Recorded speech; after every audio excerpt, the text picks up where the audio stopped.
Hello and welcome to Wi-Fi at Work. I'm Ellen Satterwhite. For those of you who don't know, I'm Vice President at the Glen Echo Group, and I'm thrilled that you've all joined us for another edition of our digital event series, which is hosted by Wi-Fi Forward. So for those of you who aren't familiar with us, Wi-Fi Forward is a coalition working to make more spectrum available for unlicensed and shared use, for everything from Wi-Fi to Bluetooth and CBRS to telemedicine and distance learning. And this week, we are chatting about Wi-Fi 6E, which is the latest and fastest Wi-Fi tech available, and about what needs to happen amongst regulators around the world to ensure maximum access worldwide. So a little bit of housekeeping. For the sake of time, we won't be accepting questions during the webinar, but if you have questions for our speaker, please email me at info@wififorward.com, and I'll connect you with the right people. And after this webinar, we'll be uploading the video to YouTube and we'll be circulating it via email in case your colleagues have missed it. So I really encourage folks to take a look after we're done.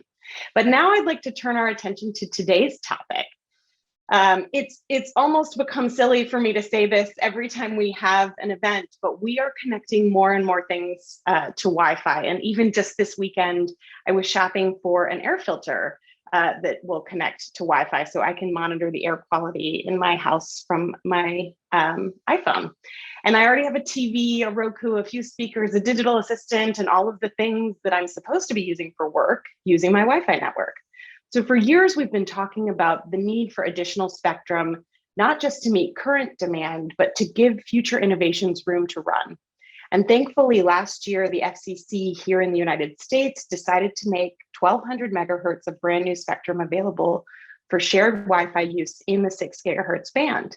And this new swath of spectrum allows for a new generation of Wi-Fi devices and applications and services to emerge using a standard called Wi-Fi 6E. So I will not go into the specifics because I know that our presenter today will, but other countries have followed the US's lead. And that's just this weekend, we saw another country, Costa Rica, make the 6 gigahertz available for Wi-Fi use. So we think it's important to talk about this market because it's moving so quickly and because it's been such a relatively short time since policymakers in the US and globally have moved to free up the spectrum. So here today to discuss Wi-Fi 6E and the global momentum on 6 gigahertz is Chris Szymanski. Chris is the Director of Product Marketing at Broadcom and is, in my opinion, probably the foremost expert on 6 gigahertz, and he is the person I call when I have questions. So now I will kick this over to Chris to give us a quick presentation, and then we'll ask him some questions. So Chris, take it away. Thanks, Ellen. I always get a little nervous when someone calls me an expert at anything. So, hey, thanks for inviting me to speak today. Excited to talk about the momentum in Wi-Fi 6E and 6 gigahertz. This is something that Broadcom's been actively involved in for over 5 years and sort of near and dear to my heart. First, I'm just going to do a real quick intro on how Broadcom sees Wi-Fi 6 and 6E intersecting with 5G to deliver 5G services, and closing the digital divide and digital equity. And then we'll get into 6 gigahertz, our vision, how we see it playing into Wi-Fi development, and just how much has happened since the FCC made its decision. So first, we see Wi-Fi and 5G bridging the digital divide simply because it's so hard to get good broadband when you have outdoor cells inside, given all the building attenuation. And so really, when you're talking about getting high throughput, low latency services, you really need cells inside your home, your businesses, etc. And that's really where Wi-Fi and Wi-Fi 6E excel. And we think the combination of 5G and Wi-Fi 6E are really going to propel 5G services forward. When we think about Wi-Fi 6 and Wi-Fi 6E, we really think about premium.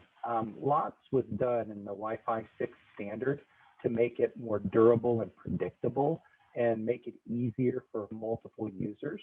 And when we extended Wi-Fi 6 into the 6 gigahertz band, we had the benefit of greenfield spectrum with all of the innovation in Wi-Fi 6, so that day one, we only had the most spectrally efficient technology operating in the band. And so Wi-Fi 6E really delivers on the 5G vision. All these red names, words up here are all use cases that we see Wi-Fi 6E delivering on. And Wi-Fi 6E delivers 2 gigabits of data to your hands, and that's about 5 times more than what we typically see today. It will enable very robust use indoors. We see it providing gigabit wireless coverage throughout your home, your business, and it also works well for indoor venues and IoT. And what's most exciting is the extremely low latency that we can get with Wi-Fi 6E. This is a critical factor for enabling real-time services. We hear a lot about AR, VR, mixed reality, and we really see the link between your compute device and your headset really being delivered over Wi-Fi 6E. 6 gigahertz band is perfect for this. And this is just an overall snapshot of how we see Wi-Fi 6E and cellular 5G being complementary to deliver on 5G services. So now for the topic at hand, the US went large last year in bringing 1,245 megahertz of new spectrum to the market with the 5.9 and the 6 gigahertz rulemaking.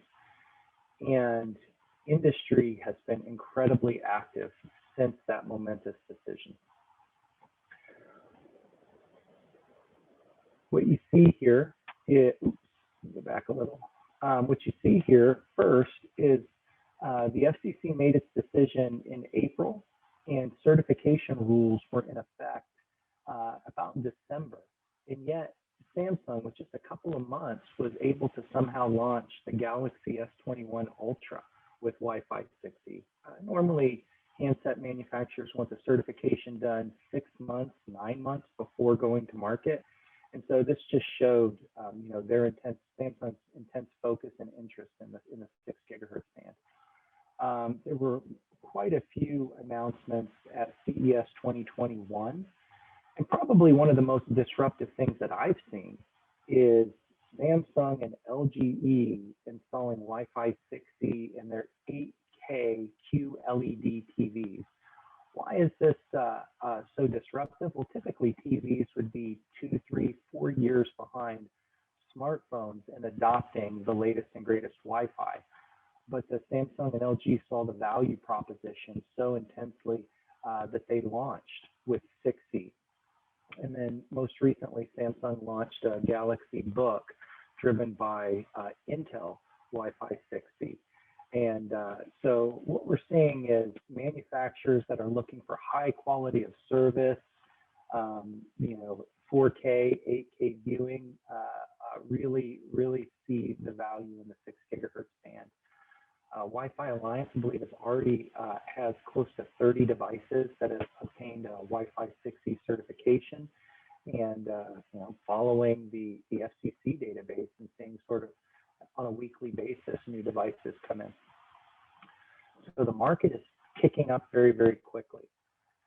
Since the FCC made its decision in April, and what's interesting, if we just take a step back, Broadcom and our industry partners that have been focused on this for the last 5 years decided to first look at the regulatory environment in the US and in greater Europe. And we really began doing our advocacy and our technical studies in these two regions. And so the US moved in April 2020, and the EU just recently announced that they were going to publish this in their official journal. But these were the two regions where we moved first.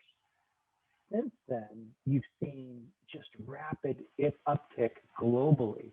South Korea came in very, very quickly and allocated the whole 1,200 megahertz. And you've seen just a spate of announcements throughout the Americas, with Peru and Costa Rica announcing only Friday and Saturday of this last week, and Saudi Arabia, United Arab Emirates, etc. So all of these countries that are listed in red have designated the band already for 6 gigahertz operations, and the dark gray have a consultation or study going on. And so this is truly tremendous, given that it's only been 1 year since any country has made a decision.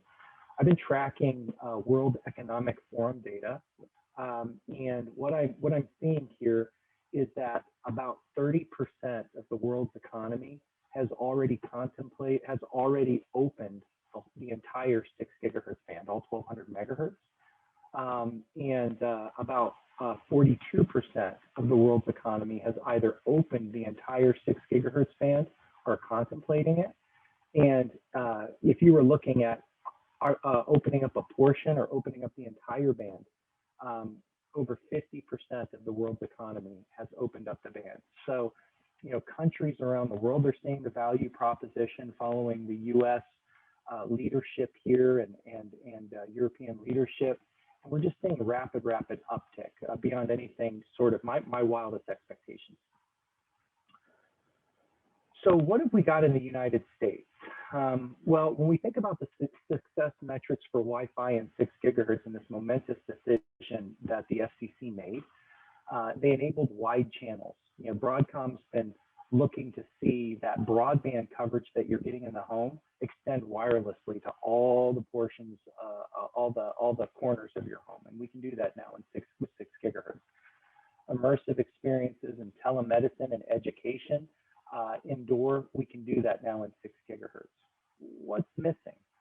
Well, we are going to need slight tweaks to the rules to enable virtual reality, to provide better coverage for augmented reality and VR, and for wearables. And so these are the future use cases, and the future is really right around the corner, as Commissioner Brendan Carr said when the 6 gigahertz order was approved last year. And so what we're asking for is the FCC to authorize client-to-client communications to increase the low-power indoor power just slightly, and to enable a class of equipment called very low-power portable. And so we see this as substantive and achievable spectrum priorities that are really going to unleash a variety of new use cases and provide seamless and portable operations in the 5.9 and the 6 gigahertz band, being really the linchpin for enabling 5G services. So why do we want client-to-client communications?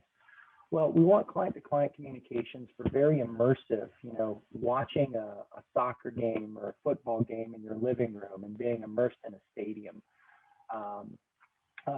Better display, worker training, education, telemedicine.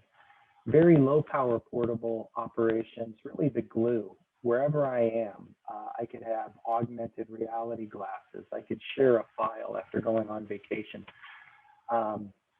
Automotive use cases, etc.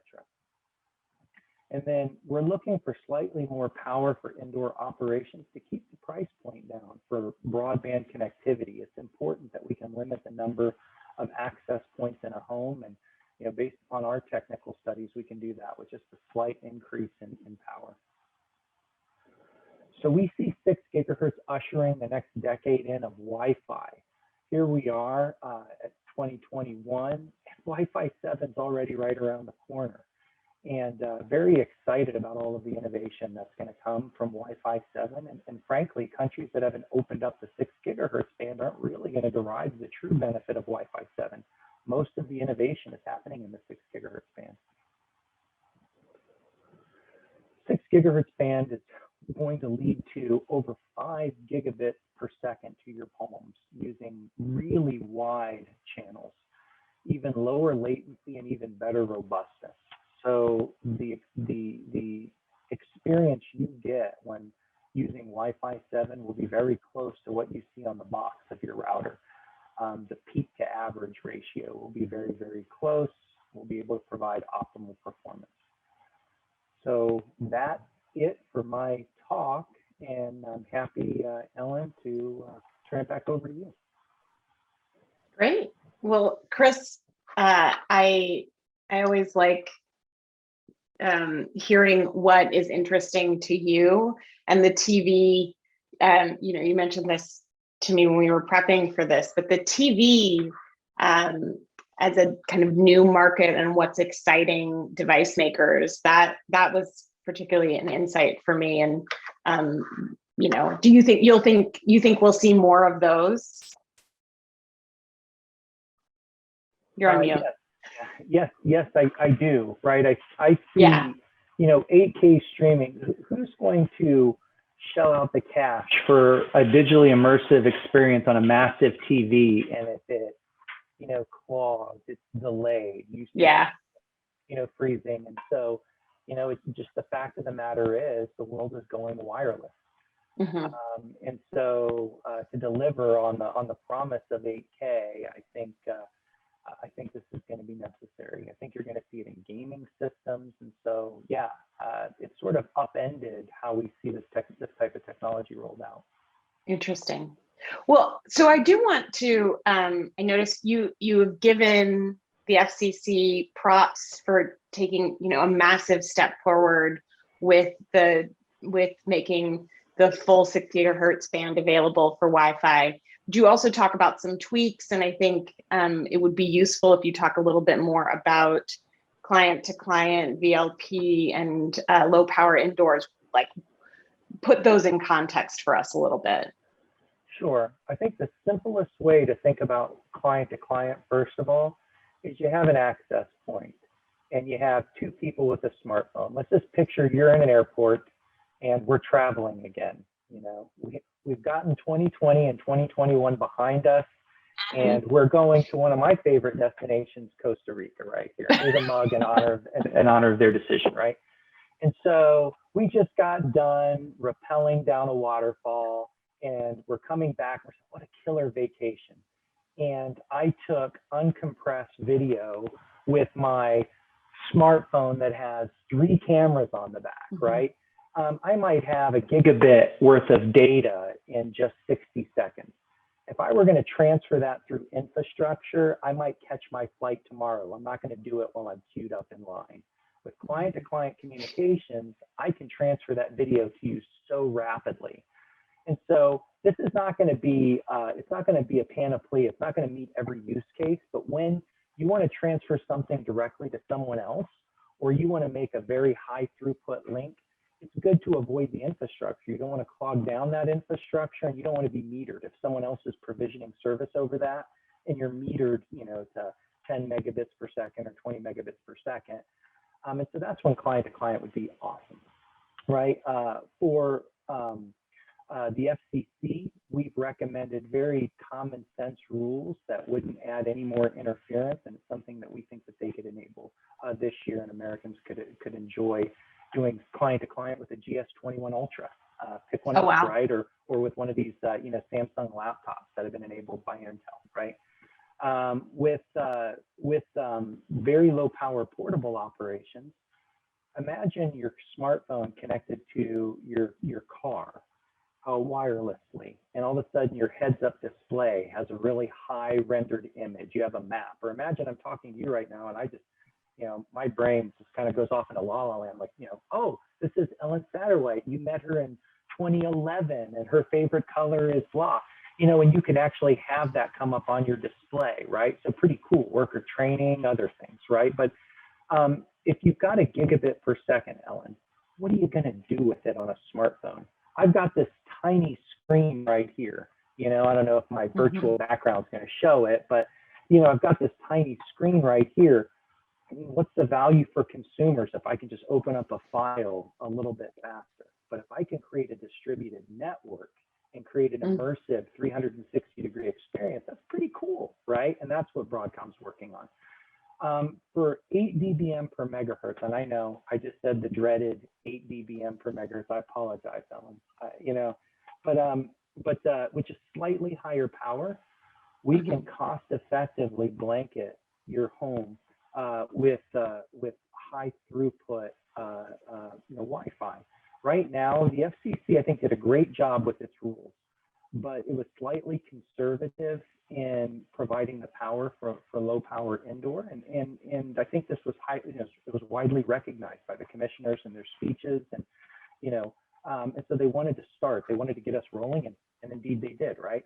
and we see this global momentum. But we'd like to see them finish the job by providing a slight increase in power so that this connectivity could be within range of most Americans in terms of affordability. That's awesome. As you're talking to about the consumer use cases, it's very easy, I think, for some of us to think about what this means in classrooms, right? What this means for government services, particularly when we're seeing an increase of, bring your own device. If you're bringing your top of the line devices or the, you can imagine the kinds of things that we can enable with public purposes in mind. Not that it isn't cool to do all of these other things, but like you said, for worker training and in the classroom and while we're traveling and for safety and all of that. So interesting, and thank you for the context about what could be next here in the US. So I want to look internationally, driven by your Costa Rica mug.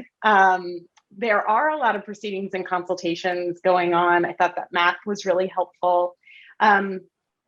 What do you have any predictions as to where we should be looking next? Predictions about the EU, sort of what are you seeing?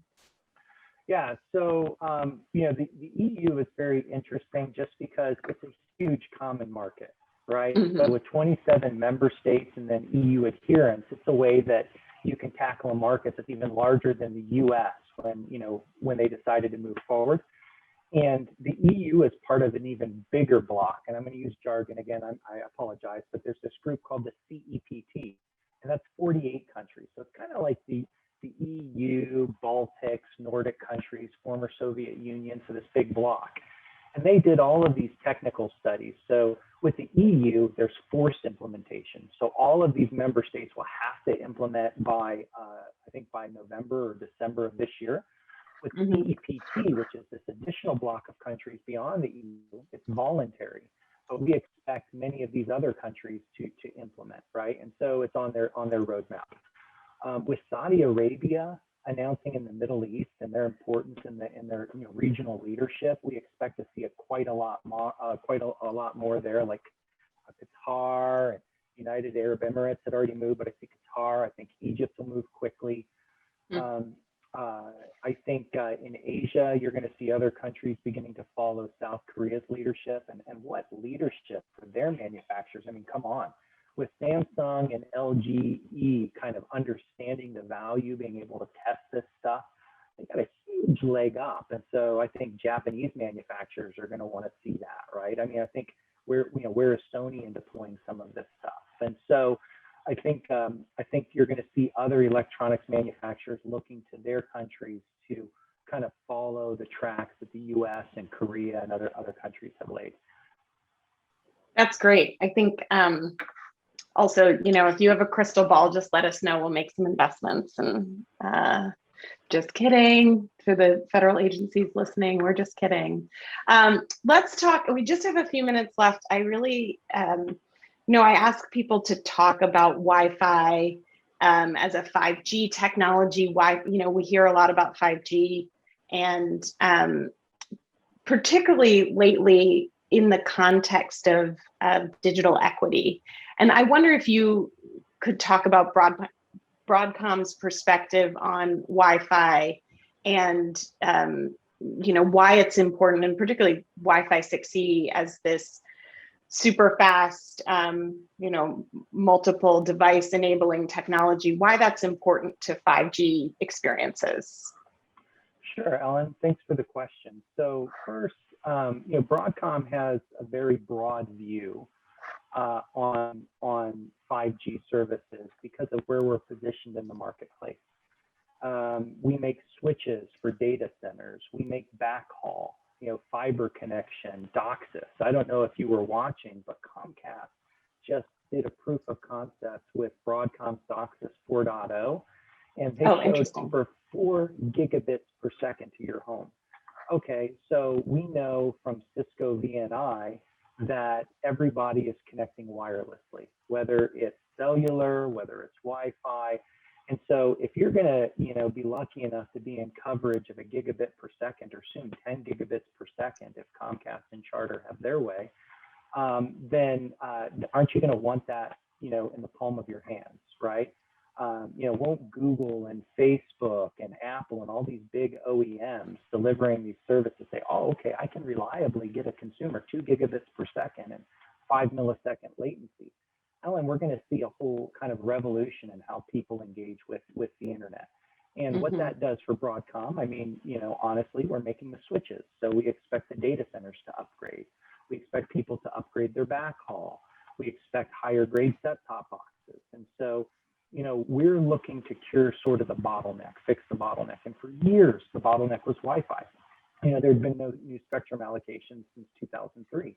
And Ellen, we were innovating. We were creating more efficient technologies, but there's only so much you can do when you have a bicyclist riding in the left-hand lane during rush hour traffic. There's only. But no offense to bicyclists, right? Hey, you're not trying. No, not at all. If I took off my virtual background, you'd see my bicycle hanging in my garage here. There you go. There you go. Sorry. But there's only so much, and so with this decision, what we're going to be able to do is you're going to see sort of a faster upgrade in the whole ecosystem to enable 5G services. Because honestly, I don't think a consumer cares if they're connecting over a cellular connection, over a Wi-Fi connection. They just want things to work, right? And so I did this cool speed test with a new FCC application, which I love. They crowdsourced their application. And in my home, I was able to get something like 20 or 30 megabits per second with my 5G connection from Verizon, which was pretty cool. I have Cox internet, and my plan only allows 300 megabits per second, but I was getting 305 megabits per second wirelessly. And so, I'm in California. I've got energy efficient building. It's really hard for, outdoor cellular to penetrate, regardless of the investment these operators make. And so it's really making sure that this stuff works wherever a consumer is. Once it's reliable access, then application providers are going to roll out sort of what's next. I think that we miss that perspective in DC a lot, speaking for myself, but also we kind of get caught in our own conversations about it. And so it's really to hear what Broadcom is doing. And you have competitors who are doing similar things and think about Wi-Fi in the same way as a radio access technology as part of 5G. So thank you for laying that out. We have 1 minute left, and I want to talk about Wi-Fi 7 because you mentioned it in your presentation. And candidly, I was like, oh my gosh, we're on Wi-Fi 6 now. Can you give us a little preview of Wi-Fi 7 and what you all are working on? Sure. So I expect Wi-Fi 7 to start rolling out towards the end of 2023. Wow. I see IEEE getting really close to their first draft of the specification, and that's typically when you start to see Wi-Fi Alliance work on a program. So it's not that far out, Ellen, and what we're trying to do is to provide stability. So not even increasing the throughput and reducing the latency, but stability in the operation. So very, very wide bandwidth, higher order modulation, and a form of aggregation where we can aggregate the 5 and the 6 gigahertz bands. We can aggregate the 2.4 and the 6 gigahertz bands. And so it's a way to provide range over, say, 2.4 and extremely high throughput over 6 gigahertz. So consumers get the best of both worlds. So we're very excited about that, and it's right around the corner. That's awesome. Okay, well, something else to look forward to. And I'm right at 11:30, so I want to be mindful of your time and everyone's time. But thank you so much for joining us, Chris, and thanks for letting us be part of Broadcom success in Wi-Fi. For those of you who have joined us either live in real time or who are watching this, please feel free to email us at info@wififorward.com or visit our website, wififorward.com. And of course, please follow us on Twitter at Wi-Fi Forward. So we hope to see you next time. Thank you. Thank you.